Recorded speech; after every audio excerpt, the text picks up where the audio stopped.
Your thoughts just on Black Africans having to take out other Black Africans that are gatekeepers to the progress of the mass. I talked about Benoni Yes. and his son, the piano. You left us with a philosophical question, and I'm asking you to answer it. Who's going to kill Benoni? Or who should kill Benoni? So now, I've written an article on this, on my usual columns. Yes. That we have become Benoni, and somebody will kill us. I was at a political conversation with the podcast party, and Gareth Cliff was there, and Justice Malala, I think, was presenting a book that he'd written. And one of the questions I stood up and asked was, if it weren't the governing party that was destroying our rail, our electricity, our steel, our weapons manufacturing, and the like, someone else would call it terrorism, even our water supply. It's just destroying our water, our electricity, our roads. You're like, no, but this is like being bombed. Yes. And my question was, if we all agree that this looks like from the outside terrorism, what is meant to be done with terrorists that are destroying a nation? Look, you cannot define it otherwise. It's terrorism. I mean, you really have, when you look at the numbers, the evidence, Stetsese has just released a report on 30 years, and look at the concentration indexes for the different industries. And what you have to do is to look at the concentration indices in economics and look at the population dynamics in society. Play that over the 30 years. And then you come to 60% of the Afrikaners looking like South Korea, much better than they looked in 1994. Yes. And you find the blacks stuck at 18%, looking the same way as they were under apartheid. Then you have to ask yourself, where is intergenerational value? Very briefly, your understanding of the difference between, let's just say, communism and socialism. I struggle with those two the most. At times, look at, Marx in his classics talks about peasants. And he says they are like a bag of potatoes. So I was running this assignment at Professor Milazi. I wrote about Marx and Mao Zedong. Yes. I was doing the leader of China back in the day. Second year at university. And said, but China, these peasants, the Chinese got a different outcome from these peasants. Unlike the proletariat that Marx were talking about, who were like a bag of potatoes.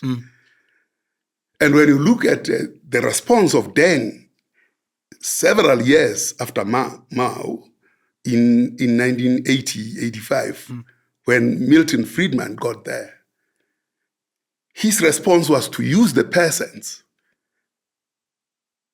to turn China around. In fact, including Mao, he had demonstrated that the peasants were not like a bag of potatoes. Marx was saying the peasants cannot reason that well. And of course, that's why Stalin, after patched them all, and when Lenin asked him, what has happened? He said, I've killed them all. And then, of course, the chief statistician of Russia in the subsequent census had to be killed because he returned a population number that was smaller than what Stalin thought it should be. So, because the peasants had been killed through famine and everything. Yes. That philosophy of Marx around the conscience of the peasants as a little bit not superior compared to that of the proletariat. As the observation was when he looked at that and analyzed, conscience and being consciousness is not necessarily a function and preserve of the proletariat. It's a function of the maturing forces of production, which take place even amongst the peasants. I just wanted to emphasize this name because we speak about Mao a lot and we speak about Xi Jinping today. Deng Xiaoping was a very important statesman for China at some point after Mao. And you spoke about him earlier with Milton Friedman. I'm a bit slow and I apologize. Assuming that I'm a 16-year-old and I'm asking, Ntate Lehohla, the difference between communism and socialism, simply put. I'm asking because I really struggle. Yes. I really struggle. Communism, Marx summarizes easily by saying each according to his abilities and according to his needs. So it means that your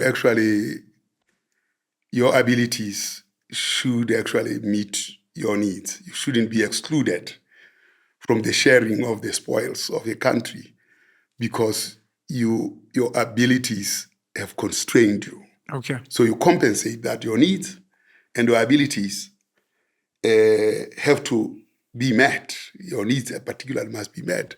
So we have the less fortunate in society. And the surplus that we generate must be to the benefit of society. Yes. And you see, Marx and Lenin anticipating what communism would be and scientific communism as a science, as a scientific form, says that the means of production, and it is today, information technology is non-rival. Or rather, information technology creates conditions for non-rival products. That book that you have, if I have it, you will not have it. But your reference to Deng, I can make the same reference here. Correct. Yes. So the more of us having this, the price of this goes down. But in a society that is capitalist, you create scarcity. Yes. Now you see scarcity being created in the information era. Yes. Where there is no scarcity. And therefore, price doesn't become an issue. Yes. But because we have to be exploited, price becomes an issue and scarcity becomes artificial on products that are non-rival. Yes.